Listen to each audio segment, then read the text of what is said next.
Ito ang Broad Streamcast Communicators, ang naiiba at kakaibang plataporma sa digital broadcast. Mula Luzon, Visayas, Mindanao hanggang sa iba't ibang dako ng mundo. Broad Streamcast Communicators, ang sandigan ng sambayanan mula sa walang labis at walang kulang na pagbabalita, paglilingkod, maglalahad ng mga mapagbuong komentaryo at usaping pambayan para sa kapakanan ng karamihan. Broad Streamcast Communicators, tuwirang maglilingkod ngayon hanggang sa susunod na henerasyon.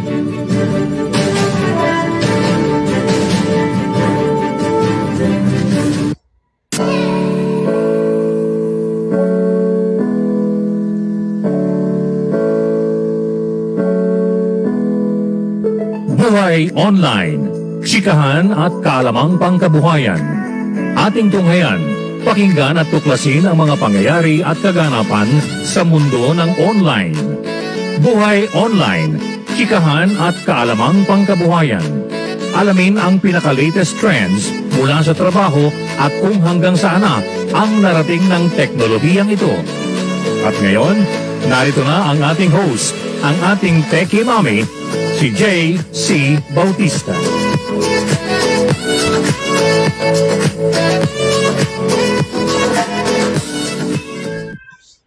Hello, happy Wednesday. Ayun din yung pusa namin, nag-greet din. Happy Wednesday, everyone. Good morning po. Welcome to Buhay Online.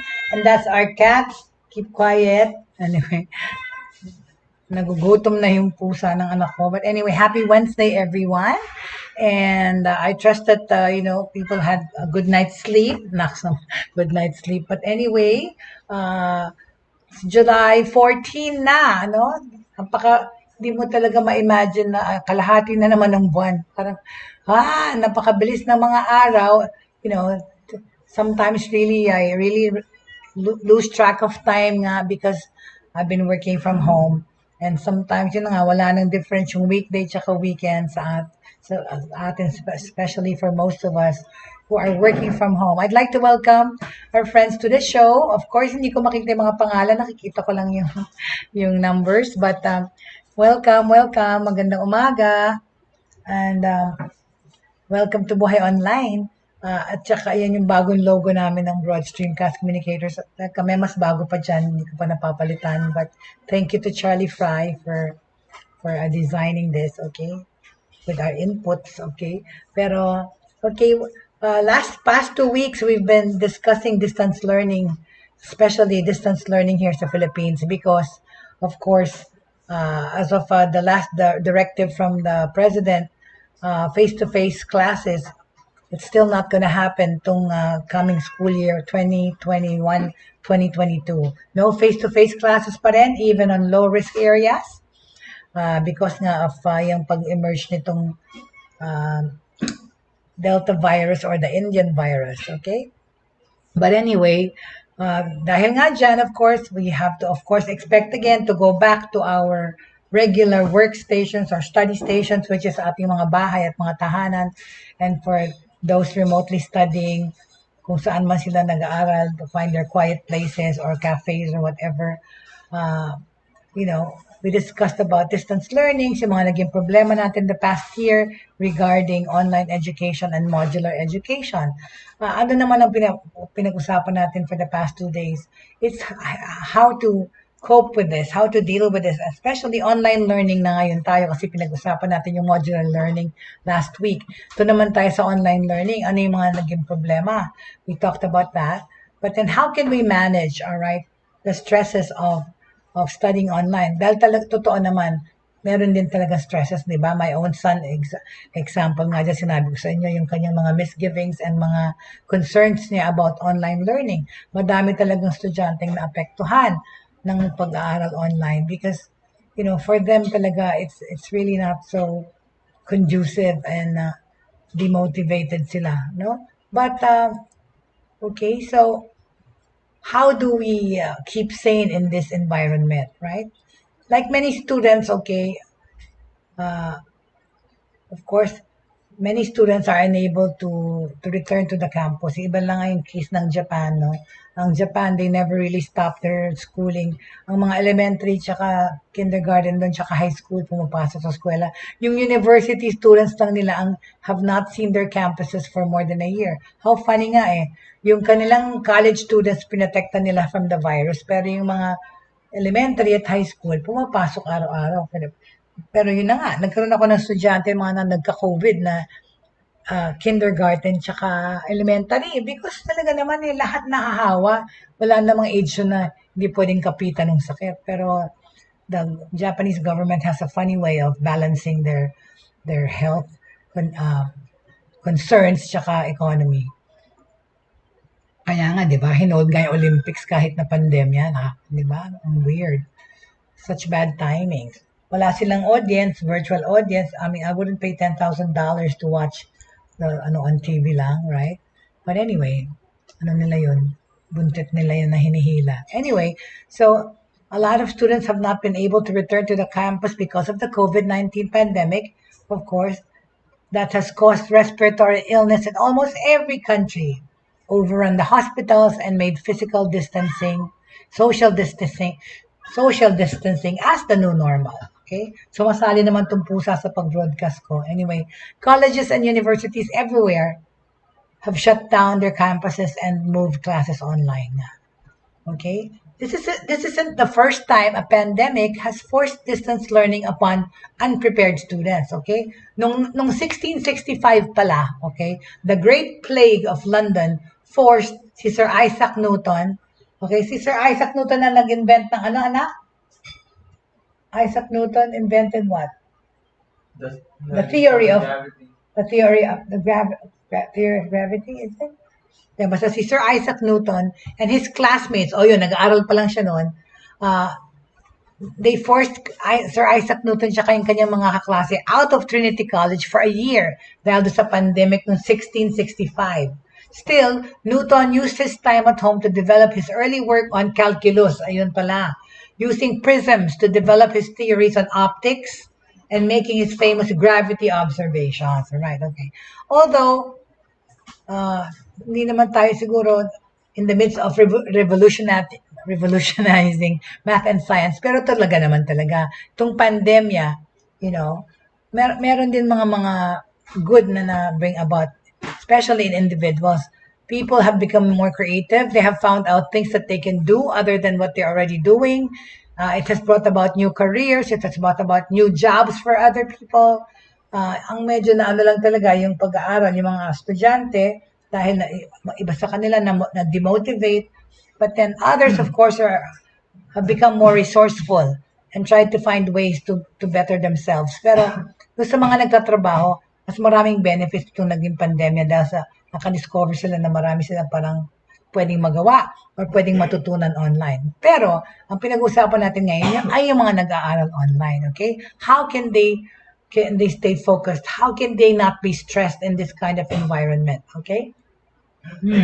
Ano ko, inuubo. Anyway, ang unang-una dyan, okay, ang tip ko sa inyo ay stay disciplined, okay? Siyempre, sabi nga na anak ko I did not dream of having a college education, especially in Ateneo, in my bedroom. Pero yun na nga, your home may not look like a campus, but still, you are still in college. Isipin nyo, nag-aaral pa rin kayo, naka-enroll ka, di ba? Yung sinasabi ko sa anak ko, naka-enroll ka, nagbayad tayo ng mahal na tuition para makapag-aral ka, anak. Kahit na online yan ang eskwela mo ngayon, okay? Your 15-hour course load still requires 15 hours per week of in-class instruction, plus roughly 30 hours of studying, researching, and writing, whether you are physically on campus or not. Yan dapat ang mindset na nag-aaral. Wala ka sa eskwela pero actually nasa eskwela ka. Okay? You just gotta do that and think na ito ang eskwela mo ngayon. Yung kwarto mo, yung bahay mo, ang iyong paaralan ngayon. Because, pandemic. You just have to face that reality and accept that. Okay? Because you're at home, there's a lot of potential for distractions, of course, right? So, you need to focus on staying focused to stay on track. All right? To concentrate on schoolwork, para makapag-concentrate ka, ito, bigyan ko lang kayo ng konting tips, right? Set aside a workspace and create a study schedule. just as you would, kunyari, kung pumapasok ka sa campus, right? Diba? Making your dining table double as a desk for the day is one way to create a dedicated space to attend classes. Doon sa mga walang sariling kwarto na nag-aaral sa dining room. Kunyari, yung table na yun, pwede mo i-convert sa desk mo, kunyari. Okay?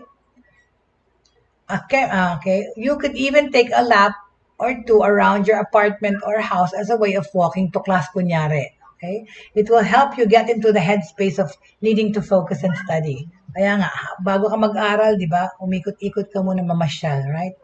Para kunyari pumapasok ka.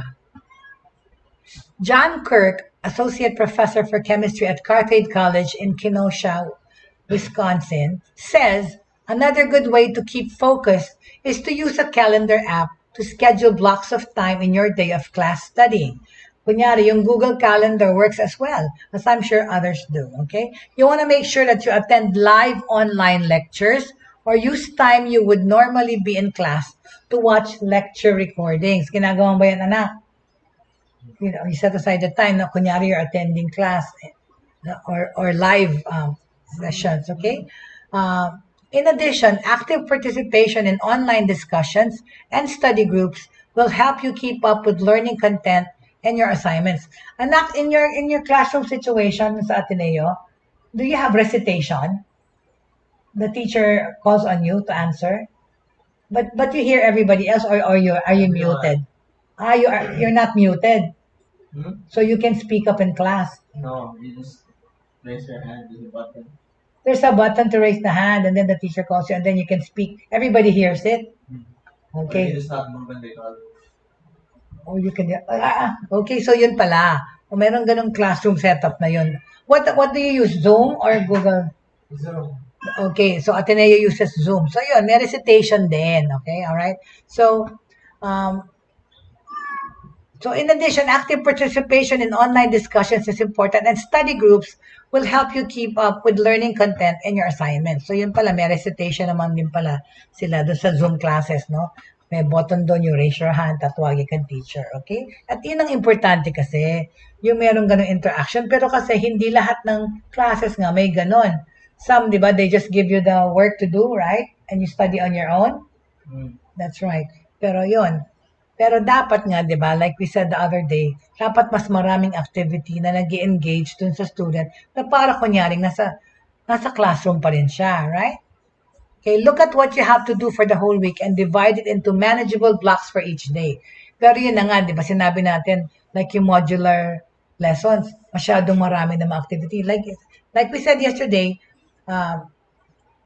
yung content nyo, medyo huwag masyadong overwhelming sa estudyante yung mga pinapagawa yung activities na sabay-sabay at marami na may timetable. Nasi-stress sila kasi too much to do. Pero hindi naman interactive lang nga, hindi personally, right? Okay? So look at what you have to do and divide it into manageable blocks for each day. Okay? Of course, now your interactions will most likely be done through online postings, a chat box, or a video call. Kung ikaw yung type ng estudyante who's an awesome active listener, always nodding and responding to the lecture, you might have to find different ways to show that you are following along with the conversation kasi di ka naman nakikita ng teacher mo na nag-nod ka dun na nag-agree ka. A simple understood or thanks in a chat room can help a lot. So, matuto kayong mag-post ng affirmation nyo na, yeah, that's right. Oh, yeah, I got it. Or noted, di ba? I-type nyo yun sa chat box. Okay. With an online communication, you miss yung mga norms ng mga social cues that come with body language and eye contact. Kasi nga, hindi mo nakikita na nagre-react ka na. Well, pwede rin naman, no? Kasi yung sa Zoom, pag may nagsasalita, naka-close up yun sa nagsasalita. So, pwede mo pa rin pakita yung gestures mo. Kaya lang, yun na nga, yung kausap mo, hindi mo masyadong mapansin yung reaction niya, yung mukha niya, kasi malalayo, maliliit yung, di ba, yung picture, but, which is really, really, of course, so much different from actual seeing somebody talking to you and you see the gestures or reactions ng mukha niya, right? What sounds like a light-hearted quip, kunyari, in your head, can come across as harsh without your smile. Ayun na nga, mami-misunderstand ka sa reactions mo kasi hindi naman nila makitang mabuti, di ba? kunyari nag-nod ka ng head ka, tapos umikot naman yung mata mo, di ba? Yung ganun. Sa totoong buhay, nakikita mo yon. Okay, so kasi because they can't see that immediate reaction or because maliit nga, write out what you want to say prior to posting your thoughts online to help organize thoughts and communicate clearly, right? So type it a little bit, yung mga reactions nyo, matuto kayong mag-type sa chat box para maka-interact kayo. Kung hindi man kayo kasi mapansin na nagtataas kayo ng kamay para magsalita, you can always type naman in the chat box. Diba? You can chat, no? In the Zoom. Very good. That's right. Okay? Okay. Oh, my battery is dying. Anyway. What happened to your cat, Kenny? I can hear him. Where is he? Okay, so another way to stay disciplined, okay, is to put your phone out of easy reach so that you're not tempted to check text messages or Instagram or if yung crush mo biglang nag-online, di ba? Para, teka lang, I'm just gonna get my phone kasi it's dying, okay? Ayun, kakasabi ko lang, parang yung telepono, hindi, monitor ko to eh, okay? Anyway, so yeah, so take your phone out of, para wag na masyadong ma-distract, right? Itabi mo muna, okay? Alright, so, okay, you can do that when it's time for a break, so just as you would when leaving a class, right? Diba sa mga eskwela, sa college ba, kinukuha ang cellphone or no? They let you bring it in classroom? Depends on the prof. In the school? Depends on the professor daw. You can just keep it with you as long as, of course, it doesn't ring and you're not like texting there while the lesson is in motion, when the teacher is in motion, okay? So that's how to stay disciplined, okay? Studying online. Number 2 thing that to consider, be flexible, okay? Because your classes are now online lectures, all right? Videos or a series of readings, your library is now digital, diba? Obviously so. And office hours are virtual. So the resources are still available. Like your virtual library, you can access it anytime. O, yun. Diba, inano ko nga na siningil lang ng Ateneo ng 5,000 for our library, which is naman pala, accessible anytime, sabi ng anak ko, okay? So the resources are still available. They are just in a different form. Being flexible about these changes will help you adjust. Kasi diba, yung sa school, yung library, may hours lang yun, anak, right? You can just stay in the library certain time. Okay? Sometimes you'll need to adjust at a moment's notice. Like, kunyari, when you lose your internet, diba? Pag nawala internet connection mo, even if you get stuck not being able to be online, you still need to get the work done, diba? Hindi mo naman pwede sabihin sa teacher, well, actually pwede naman. Brown out kami, nawalan kami ng internet, di ko natapos yung project.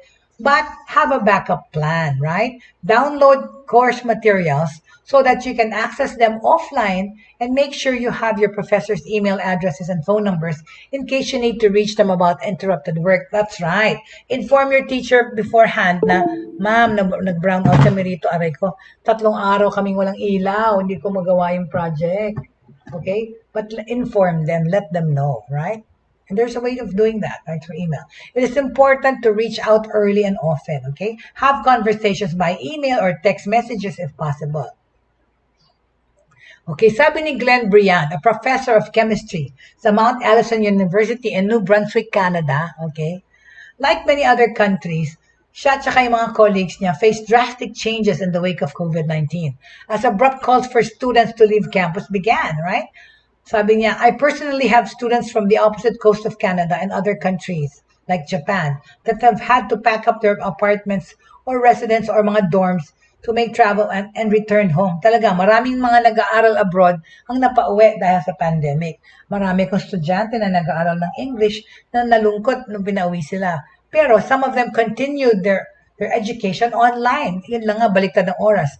Like my students in Japan who were studying in America. So they have to be awake pag madaling araw. Para 8 o'clock ng umaga sa Amerika is alas 12 ng gabi sa kunyari sa Japan or 1 o'clock in the morning. So yun ang naging baliktad ng oras nila. Pero kasi they wanted to pursue and continue their American education, yun, tiniis nila yung hours na difference, right? I'd like to welcome our friends to the show. Of course, I can't see your names, but thank you very much for watching. Tita Agnes Lakap, okay, Tita Pri Maniago from the Barrio, Ano mga Maniago family, si JM. Hello JM, nag-aaral ka bang mabuti? Right, and of course my family, my Manila family, my Bautista family, and of course my brother from Australia and my brother from Los Angeles. Thank you, and welcome. Maraming salamat. And of course, other people who hindi ko makita yung pangalan. Thank you very much for joining me.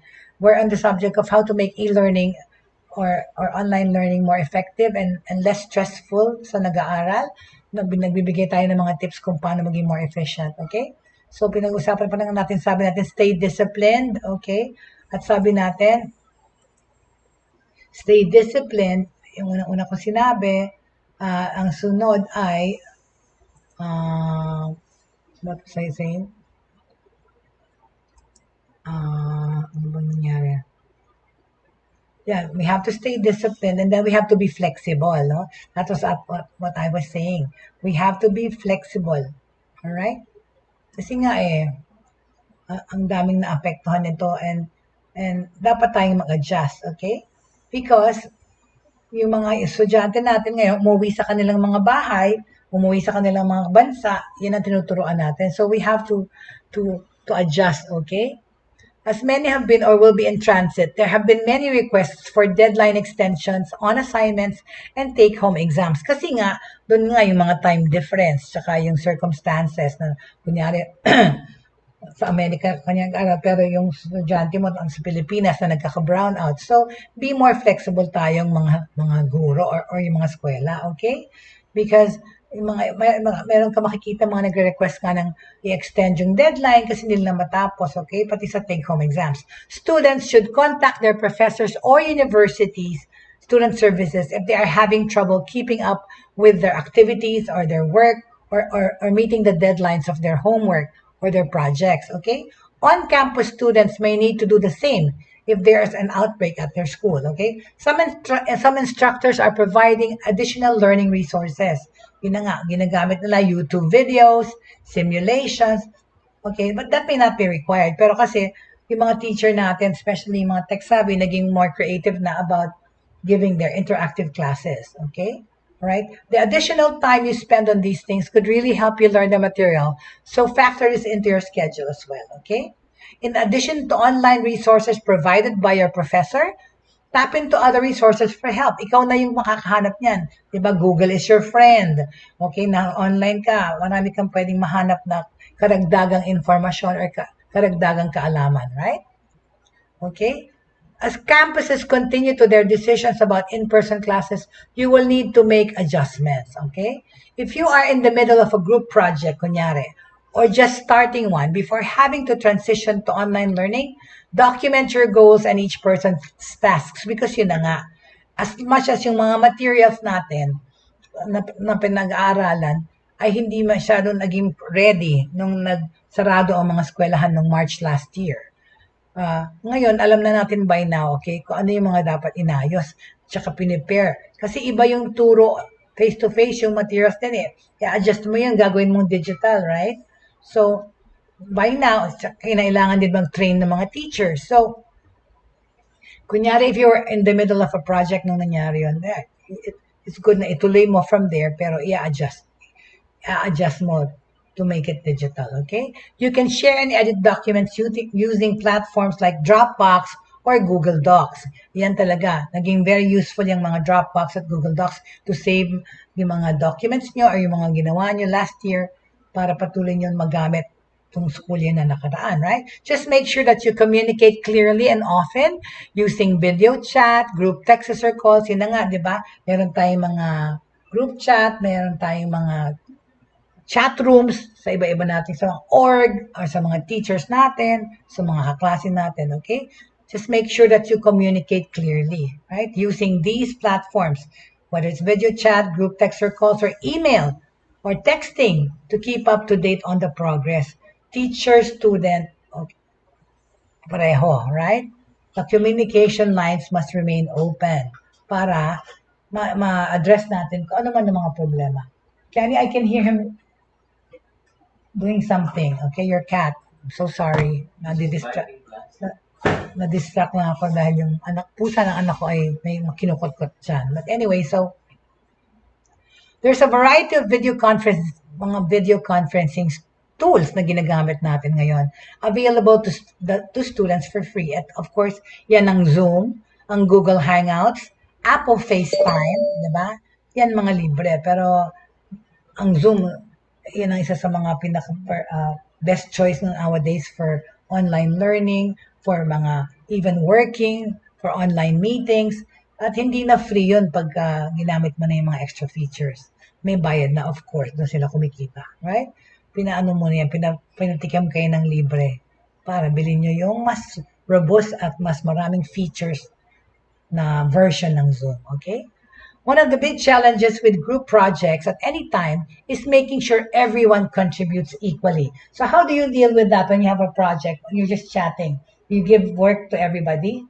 You divide the work? Depends. Some people don't even remember in the group and they put you and you don't do work with still fast. Yeah, because you can't monitor the division of the labor. You can, but some people just forget. So like sometimes, So they just pass without doing anything, right? yeah.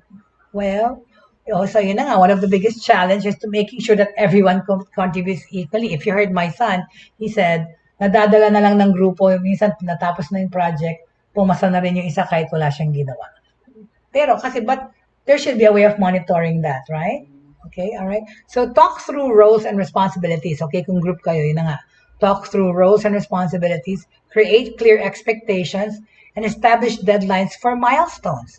Have regular check-in meetings to ensure accountability and help everyone complete the project. Okay, just remember to communicate, assign tasks that play to strengths of members, and proofread your work. Okay, can't you be on cam, anak, to shed light on this?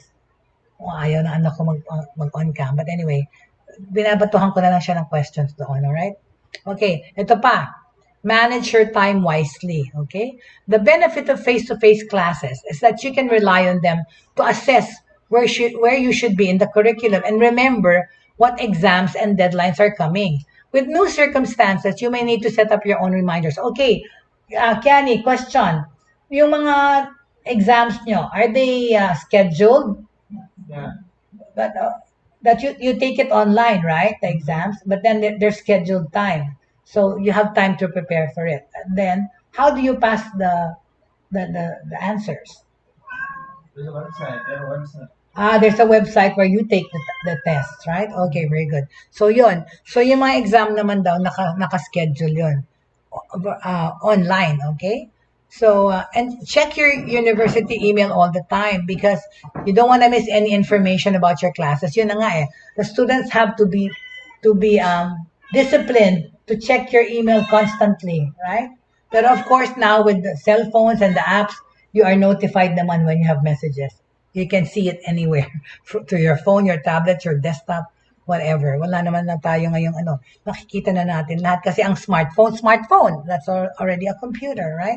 So, okay, so logging into classes every day will allow you to confirm important deadlines for assignments, quizzes, and exams as some dates and deadlines could change. Yeah, di ba, like you said, Kiani, depends on the teacher. Sometimes they change na lang.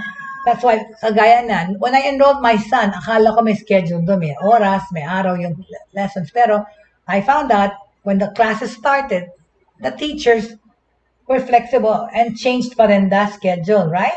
Mm-hmm. They changed the schedule, they changed even the subjects. Did they change? No. No, okay. The subjects were there, nag-iba lang yung schedule. The teacher nag-change, and the teachers were the same, no? So okay. So yun. Pero yung schedule nila nag-iba. Pati yung way of like I said, like my son said, sometimes they don't even check attendance. Can you stop whining? Can you feed your cat, please? It's so noisy. Okay? So anyway, all right. Check your university email so you don't miss any information. Palagi nyo i-check yung email nyo. You can forward your university email to an email address you check regularly if you don't want to check multiple emails daily. Okay? Once you know, kung alam nyo na what's going on, and you get organized and make a plan for completing work, okay? If you prefer structure, develop a written schedule of when you need to be available online for a virtual class. and when you will work on projects and assignments, okay? You may now have more control of your time. So think about when you work and learn best and try to capitalize on that, okay? Some people work best in the morning, while others hit their stride at night. Regardless, keep yourself accountable. O, ito, sandali ah. Ito yung aking anak at ang kanyang pusa. Alright? So, yeah. So, make yourself available, especially, of course, go by the schedule of your school. Kung flexible naman, basta umano ka ng time na, o naka-Ateneo t-shirt pa pala anak ko. Alright? Na available ka. Make sure that you are available at the schedule that your school has set to do your activities. Okay? Very good. Okay? So, yan yung mga konting tips ko on how to make online learning a bit more efficient. Okay? Alright. Okay, may nag-text sa akin kahapon to ask daw, how do you manage stress from studying online? Diba, we started to talk about that yesterday. How do we manage stress? Kasi meron din talagang kaakibat na stress ang pag-aaral online. At sinabi ko na nga sa inyo, di ba? Ayan, and you heard it from my son.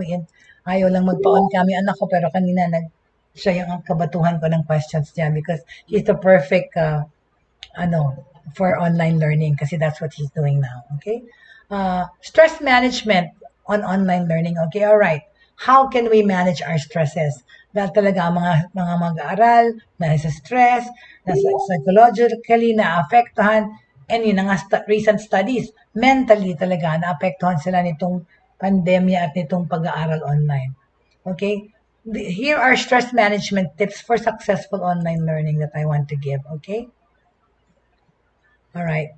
Teka muna, ano ba itong mga linagay ko dito? Hold on a second. Mamaya na to. Ito yung mga free online courses. But you see, okay, how to make e-learning super effective, how to make it less stressful. This is what we're tackling today, okay? So going back to my subject matter, yung sa nagtanong na, paano namin mamamanage yung stress namin sa pag-aaral online, okay?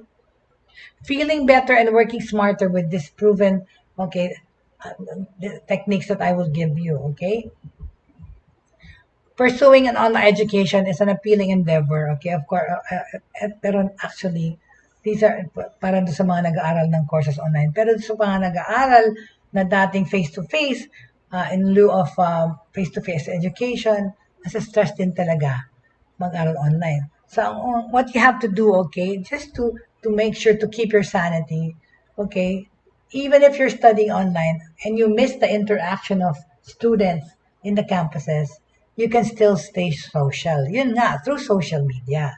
Pero, of course, i-balance nyo yun, i-curtail yun kasi baka kaka-social media nyo, kaka-Facebook nyo, kaka-Instagram nyo, kaka-WhatsApp nyo, or whatever Viber, hindi na kayo makapag-aral, right? So, you can stay social but curtail it or i-discipline nyo yung sarili nyo na mag-spend lang ng ample time to go on social media or to socialize with your friends. Siyempre, ang priority nyo yung pag-aaral. Yun din, kasi hindi lang sa social media sites. Yung Zoom, di ba, at saka yung Google Meets na yan, at Google Teams, pwede rin kayong mag-usap-usap, magkakaklase. Di ba, uso nga yung virtual parties, kunyari, because you can't get together because of social distancing, you host a party, a college party, kunyari, or a gathering ng frat nyo or whatever, online, right? You do it on Zoom. Dadala kayo kunyari ng pagkain lahat. Papakita nyo kunyari meron kayong handa or inuman nyo, whatever it is. You can still stay social that way, okay? Online colleges and universities make it easy to immerse yourself into your education, so much that you may forget or put off keeping in touch with family and friends. Be sure not to isolate yourself when you're pursuing your degree online, okay? Staying social, even just making a phone call, yun na nga, yung physical telephone, is one of the easiest stress management techniques to keep your sanity. Tsaka ito pa, pinaka-importante rin. Get enough sleep, diba? Kasi ang dami talagang nag-aaral online na nagpupuyat because nga, sa maraming distractions, na hindi ka lang nag-aaral, yun na nga, iniintindi mo rin yung yung game mo after your lesson, ay mamaya meron kaming game, may tournament kami online, whatever.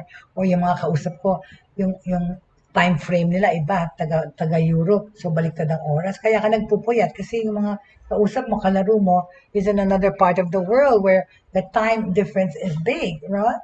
But get enough sleep because it's not good to to have short hours of sleep. Okay, a good night's sleep is very critical, not only for online learning success, but for keeping your stress levels manageable. Yan, kasi nagiging ano ka rin talaga, jittery or nervous or stress because kulang ka sa tulog, di ba? Sinabi ng National Sleep Foundation, it recommends 7 to 9 hours of sleep for both young and adults. 18 to 25 and adults 26 to 64. Find the amount of sleep that's right for you and then try to stick with it. Well, I'm guilty. I'm guilty of sleeping very short hours. Pero talaga ako, yan na yung naging buhay ko eh. Since high school, na nagkaroon ako ng insomnia, hindi na talaga ako makatulog. If I sleep more than 4 hours, I wake up with a headache. Parang hilong-hilo ko, parang pagod na pagod ako. Dahil hindi talaga ako sanay matulog ng mahaba. Pero it's wrong. Okay? That's very wrong. Health-wise, sabi nga nila, I'm a ticking time bomb. Pwede akong magka-heart attack or anything else because kulang ako sa tulog. Pero yan ang talaga naging buhay ko for the past more than 30 years, right? So, but please, get enough sleep, okay? Ano pa? Exercise, okay? Exercise may not always easily fit sa schedule nyo. Pero di ba, itong pandemic, ang dami-dami ngayon talaga nakikita mo, fitness, yung kanilang fitness regimen, yung kanilang routine nila sa pag-exercise, pinakikita nila. Hindi lang sa TikTok, kundi mismo sa Facebook Live, nagsistream sila ng mga regimen nila. O kung trainer ka, pwede ka mag-Zumba trainer, CrossFit trainer, any kind of trainer online. Trabaho din yan. Nagkaroon ng mga trabaho yung mga trainers because they follow them ng group, right? Group Zumba, group lessons then through Zoom. So, exercise is important, right? Exercise may not always fit into your schedule, but regardless of whether you're earning your degree online or just really very busy, but it's a time-tested way to manage stress for a reason, okay? It works, okay? When you exercise, I'm attending my physical therapy sessions, right? Like twice a week on my knee kasi nga I have a bum knee and it's getting worked up masyado. Then I had surgery on my knee 3 years ago sa left knee. So yung right knee ko ang ginagamit ko palagi to protect the injured or the merong procedure na knee. So ang nangyari after 3 years, yung aking good knee ang sumasama na dahil lahat ng pressure, lahat ng weight, lahat ng power at pag-workup ay ang right knee ko. Mas malaki na nga siya sa left. So I've been doing physical therapy kasi nagkaroon ng ACL tong kanan dahil sa kaka-protect na tong left. Pero we're working on it and sabi nga ng therapist ko, bumubuti, dumediretso na, tsaka yun na nga. Mas flexible na siya nagagamit ko kasi naninigas because nga my work entails me to sit all hours of the day talking to you people, talking to my students, making presentations and speaking in forums. Kaya dapat talaga siguro bilhin ko na or magpagawa na ako yung desk na umaakyat. Yung may, di ba yung may hydraulics, meron yan. Mabibili online pero natatakot na ako mag-order online. Ilang beses na akong na-scam at nawaw mali sa mga binili ko. Merong table na mababa, tapos meron siya pa hydraulics, tataas siya. Pwede kang magturo nakatayo o pwede kang mag-present nakatayo. Kasi what's important, lalo na pag merong ganyan, para ma-avoid mo rin magkaroon ng osteoarthritis, you have to walk it out or walk around from time to time so that hindi naninigas. Kasi for me, I've found out when I sit all hours of the day talaga, it swells up. Then ang tigas-tigas, I can't move it. So, yan, pina-force ko yung sarili ko maglakad. Dahil ayoko talaga magkaroon ng rayuma sa tuhod or hindi na ako makalakad ng tama. But anyway, so going back to that, exercise, okay, stay social, get enough sleep, exercise. At eat well, di ba? Kumain ng tama, di ba? Another simple stress management tip, eat well. While it's tempting to treat yourself into a high-fat, sugary comfort foods, these foods actually decrease your energy. Okay? and your academic performance. Oo, talaga, pag kumain ka ng mga comfort food or sugary foods, hindi naman yan talaga, it will decrease your energy pala. And of course, seemingly your academic performance. Feed your online education with healthy, high-fiber foods, including fruits, vegetables, protein, and whole grains. Your body and your GPA will thank you. So, dapat eat healthy foods daw, anak. Okay? Okay, ito pa ang pinaka-importante sa online learning. Get organized. Okay? Between academics and your everyday commitments, you're going to be busy while earning your degree. Okay? A can't lose stress management technique for busy students is to get organized, okay? Keep your desk neat, all right? Create folders on your computer, map out your quarter or semester, and set reminders for important dates. Nakaganon ka ba, anak? Meron ka ba mga folders sa computer mo about your studies? Okay? All right? Once you get organized, you'll feel stress levels go down immediately, okay? And of course, manage your time wisely, di ba? From getting up early and prioritizing tasks, or depende sa schedule niya sa eskwela, okay, to avoiding distractions, ayun talaga yan eh. It boils down to sa disiplina ng taong nag-aaral. Whether it's face-to-face naman na pag-aaral, like ko sinasabi, whether it's on campus or online, it is the mindset of the student that matters. Kung talagang gusto niya mag-aral, di ba? Kasi hodang sa eskwela to or sa bahay.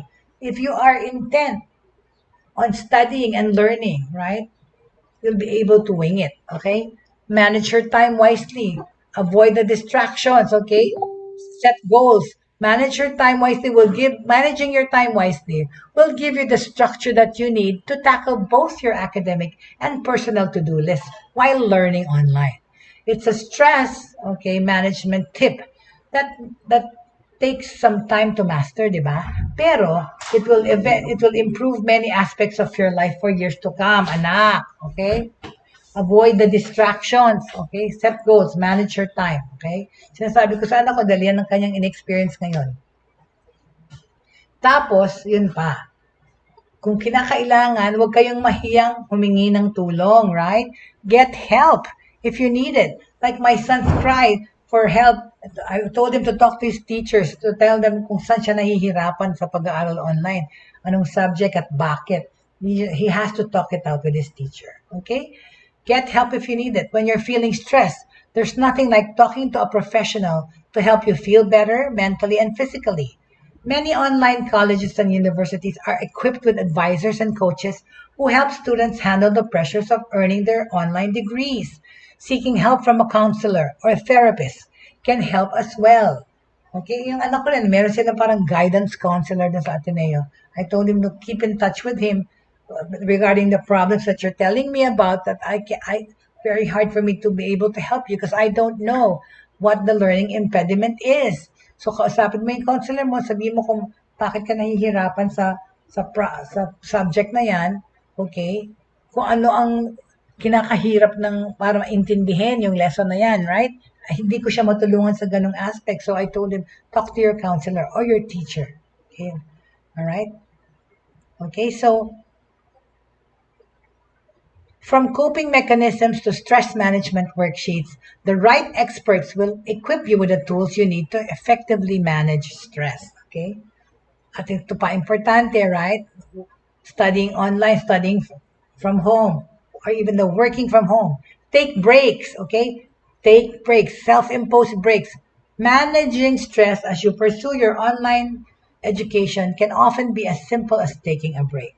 Totoo naman yun eh. Like ako, I walk away from my desk. From time to time, I go out and smell the pollution. Go out dyan sa harap namin para magpahangin. Or just step out and take a break, okay? Sitting in one spot for hours on end as you learn online isn't good for your mind, nor your body or your health. And I know this for a fact, right? So stand up and stretch. Go for a walk. Call a friend, meet someone for coffee, but sa labas, but social distancing.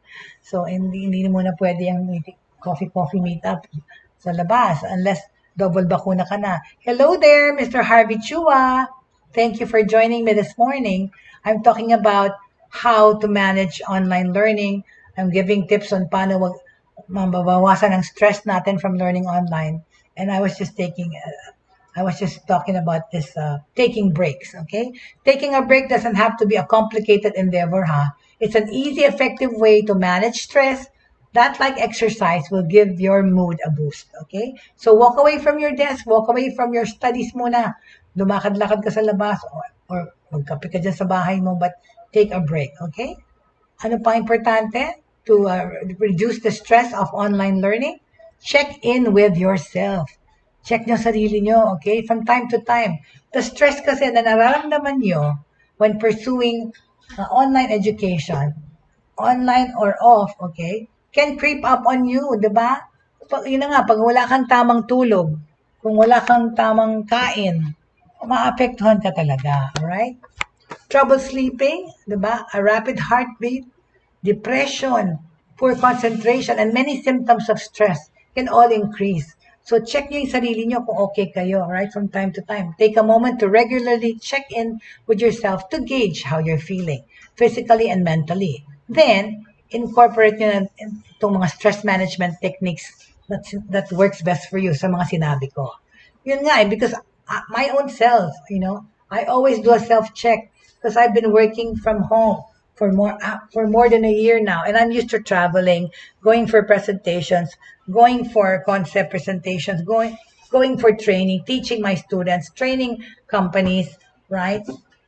Doing PR work. Sanay akong layas, and for more than a year, I'm stuck the confines of my home.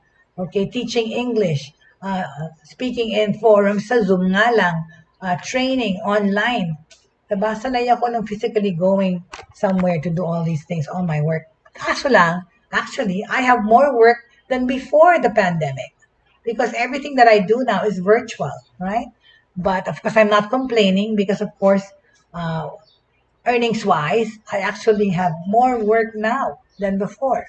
Pero, check yung sarili nyo, right? Check in with yourself because the stress that you can feel when pursuing whether you're working or studying online, it can creep up with you. Yun na nga, ako na nga, di ba sinabi ko, guilty ako, I don't sleep much.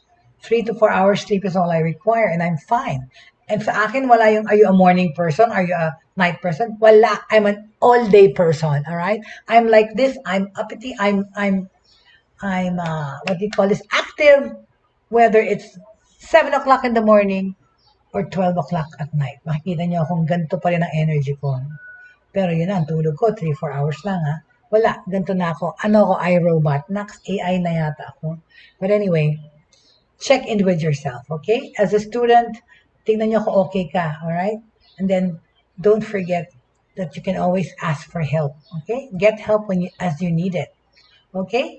So, busy schedules are no match kasi for online learning. If you're ready to earn your degree, or because ang importante lang dyan is your willingness to study amidst this pandemic because gusto mong makatapos, gusto mong mag-aral. Okay? So, iripaso ko lang what I said, alright, about how to relieve stress. Okay? What are the stress management tips that I gave for successful online learning? Feel better and work smarter with these tips that I've given you. Okay? Balikan natin kung ano yan. Number 1, you can still stay social, alright?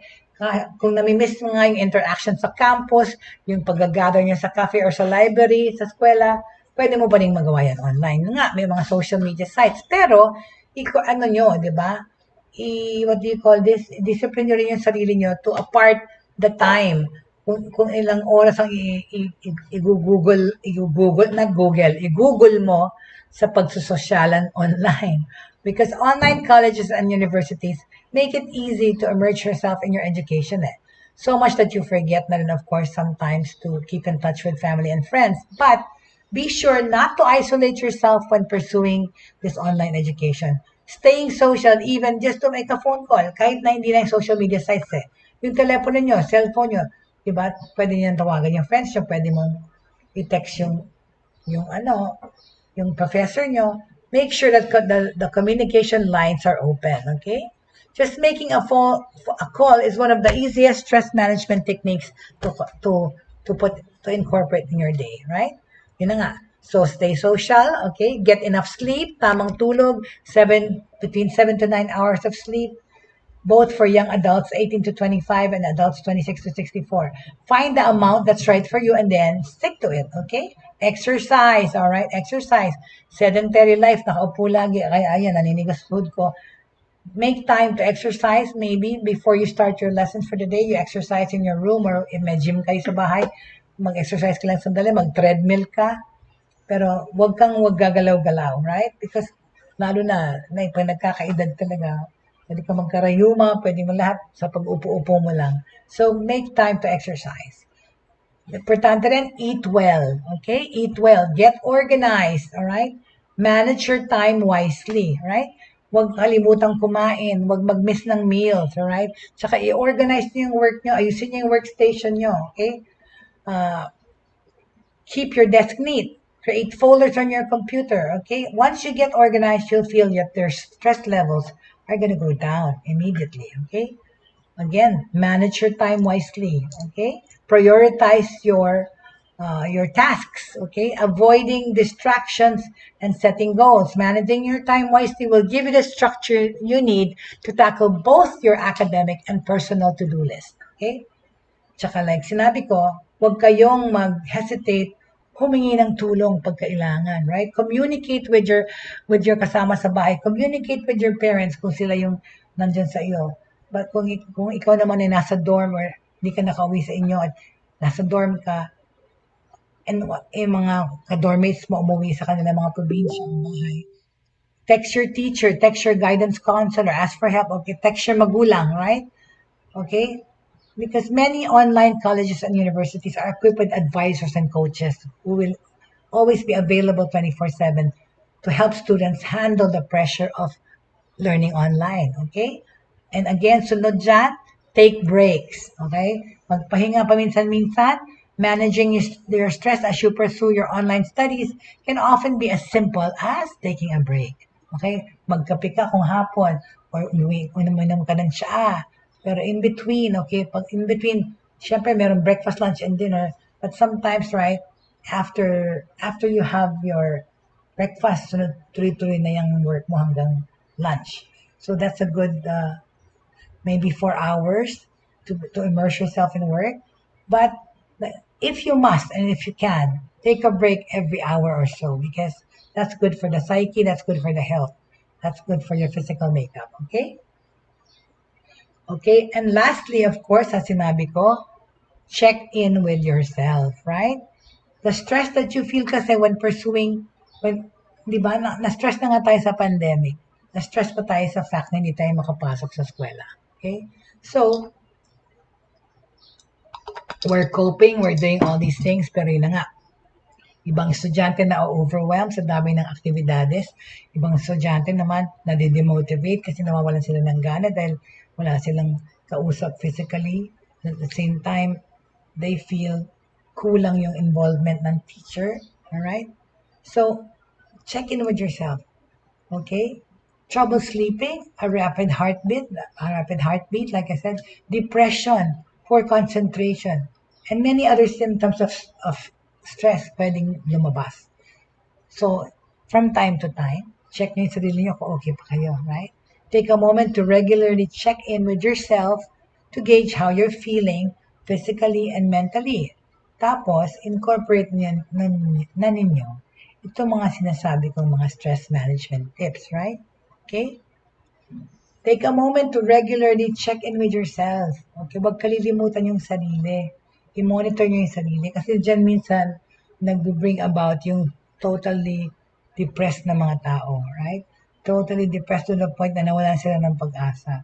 Let's not be this way and we don't want to be this way. So, from time to time, do a time check on you. Okay? Make sure you're okay in all aspects. It won't hurt naman a fly to do that, right? Okay? Very good. So with these parting words, I want to part and end this episode today. Okay?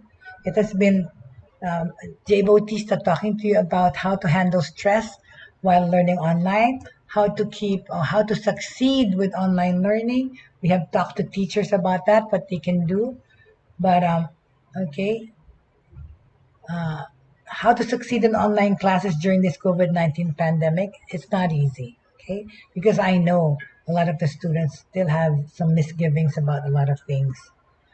But the spread of the novel coronavirus is a monster situation that we have to deal with. But you can still take control of your learning and keeping up with classes, which is good, right? Okay. For this reason, okay, now we would like to end this lesson to me, this broadcast with a positive tone and note, okay? If not for technology talaga, can you just imagine if we had this pandemic and we didn't have all the technology to be able to even go online and study, right? Pasalamat tayo sa teknolohiya talaga that plays an important role in our lives nowadays. But whether you're studying by modular way or studying online in the internet, pareho rin ang effort niyan talaga. It will require a lot from sa nag-aaral. But what is more important is the dedication and the willingness to learn. Whether you're in the campus or whether you're in the confines of your bedroom. Pero yun na nga, kamustahin din natin yung mga studying environment, which is really sad kasi hindi pantay-pantay, right? You know, the other people, the more affluent people can really fix their work schedules, like children having their own rooms, naka-aircon pa, with all the bells and whistles ng computer. Yun lang nga kasi, like my own son, I know that he has a laptop and then he recently nagbuo pa ng isang desktop na in my mind, alam ko, pinapang gaming lang niya yan, right? Pero I still have yet to catch him doing that. But he says he's doing fine studying online, just having a little bit of a problem with this one subject that he doesn't seem to understand no matter what anybody explains. But that's another story for another time. So thank you so much for joining me today. This has been a wonderful time, okay? And of course, I hope it's a productive time and productive material that you receive from me regarding managing stress while studying online and how to keep our sanity in this situation, how to make e-learning and online learning more effective, okay? With this, I had to leave, of course. This is Wednesday, and it looks like a beautiful day. Sana masarap ang lunch nyo, okay? Kami masarap. Hindi ko naamoy ko na gusto ka nang kumain ng sinigang. But please always remember to keep faith alive in your hearts. Pananampalataya, importante. Ang hope, wag mawawala ng pag-asa. Because of course, every day that we wake up to a new day is a blessing. Every day that we wake up to a new morning is something to be thankful for. Because nga, yung mga iba nating kasama, ay hindi na nagigising sa isang bagong umaga. But happy birthday to, whose birthday? Nakalimutan ko. Happy birthday to Gia Wells, okay? Happy birthday also to Ana Manansala. And nakalimutan ko na yung iba. Sinunod sa aking phone. But thank you so much for those who joined me today. Maraming salamat po at bukas po. Magkita-kita tayong muli dito sa Buhay Online. And for those who missed our live stream program now, at pwede niyong balikan to, nasa YouTube na po kami. Ang Broad Streamcast Communicators ay nasa YouTube na. So pwede kayong pumunta sa YouTube, and please, if you go to YouTube, please like and subscribe. Okay? Help us achieve our numbers to be able to help more people and educate and inform more people. Maraming salamat po. Bukas po ulit, alright? Thank you so much. This has been Bautista with Buhay Online. Thank you.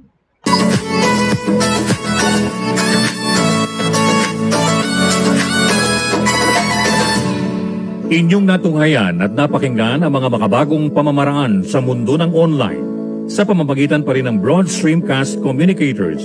Hanggang sa muli, maraming salamat po.